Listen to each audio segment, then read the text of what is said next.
par les identités remarquables, racine énième de l'unité sur la forme et vous donnez la forme. Donc là, on garde qui est égal à pi sur 3 pi sur 4. Bonjour.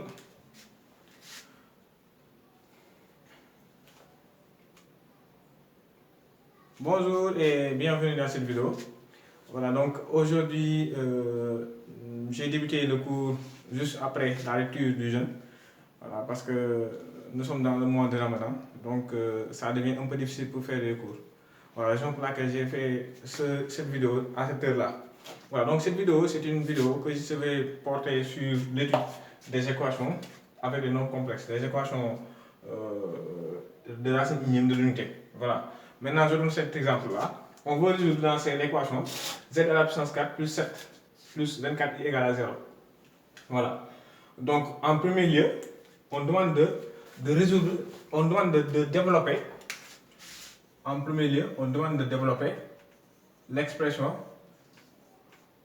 2 moins i à la puissance 4. Voilà, donc on demande de développer cette expression-là, 2 moins i à la puissance 4. Maintenant, pour le développer, vous pouvez passer par les identités remarquables si vous voulez. Donc on aura ceci, 2 moins i à la puissance 2, facteur de 2 moins i à la puissance 2. Donc là, si on utilise les identités remarquables, on aura 4 moins 1 moins 4i, facteur de 4 moins 1 moins 4i. Voilà, donc c'est ça que nous retrouvons. Et donc, si je calcule, j'aurai 3 moins 4i, facteur de 3 moins 4i. Et ça me donne 3 moins 4i de tout à la puissance 2. Et donc, on va continuer le calcul. On va dire maintenant 2 moins i à la puissance 4 égale 3 moins 4i à la puissance 2. Et donc, si on utilise les identités remarquables, j'aurai 9 moins 16 moins 24i. Donc, c'est ça que j'aurai. Et donc, j'aurai quoi? J'aurai moins 7 moins 24i. Donc, après avoir développé cette expression, on trouve que 2 moins i à la puissance 4 égale à moins 7 moins 24i. Donc, c'est ça que nous trouvons. Après avoir développé cette expression, nous trouvons ça. Maintenant, ce qu'il faut retenir, c'est quoi? Il faut bien retenir ceci. Parce que pour ces genres d'équations, c'est le résultat du développement qui va intervenir dans les calculs qui vont suivre. Maintenant, sur la deuxième question, on demande de résoudre, résolvons, z à la puissance 4 égale à 1 dans l'ensemble des nombres complexes. Donc, ce qu'il faut remarquer, c'est quoi? Il faut juste remarquer que ici, on a la racine unième de l'unité. Et maintenant, pour la racine unième de l'unité, donc nous allons procéder ainsi. On va dire que l'ensemble des solutions de la racine énième de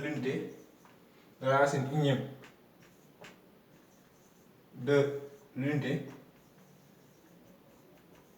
s'écrit sous la forme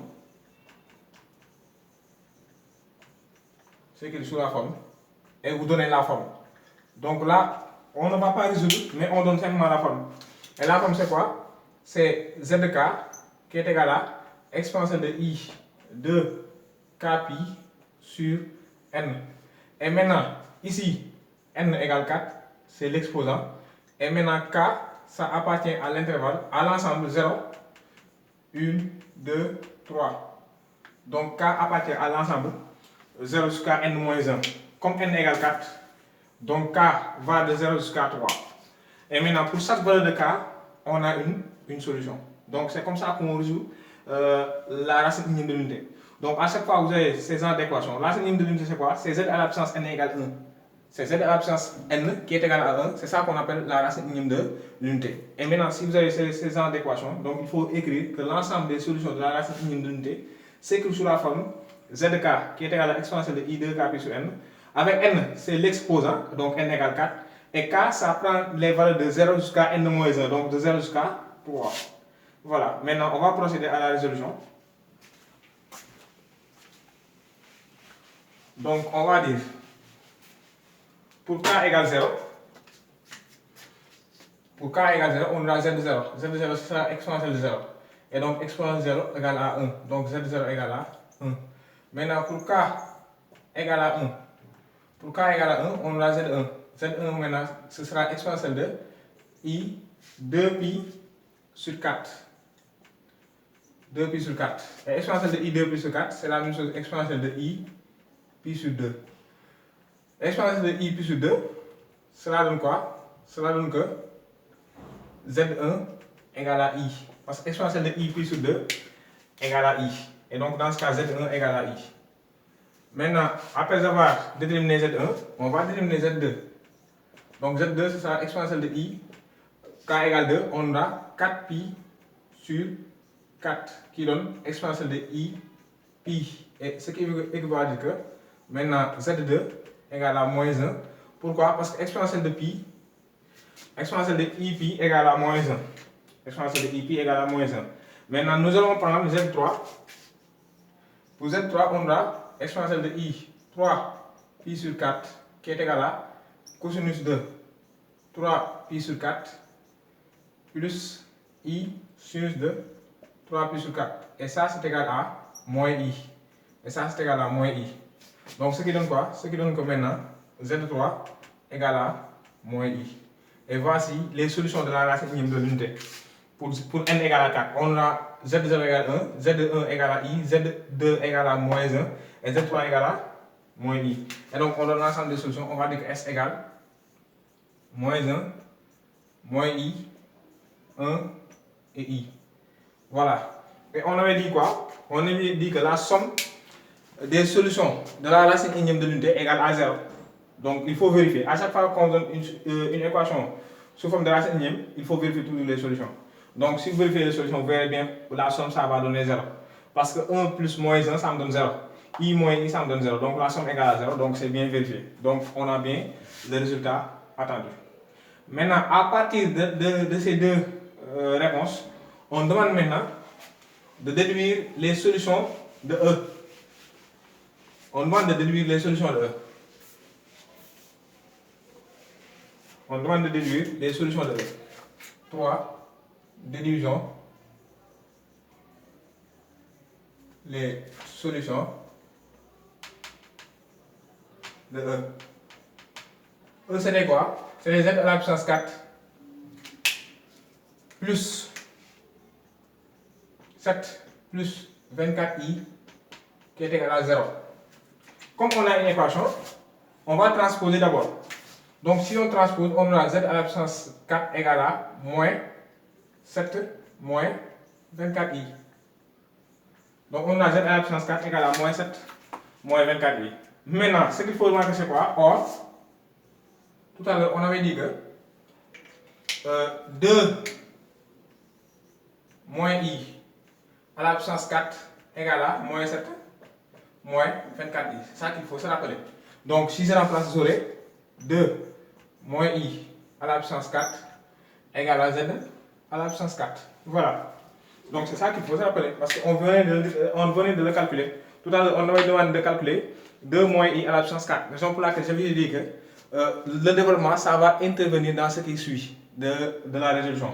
Donc ici, on reconnaît bien ce qu'on avait trouvé après avoir développé 2 moins i à la puissance 4. Donc on remplace.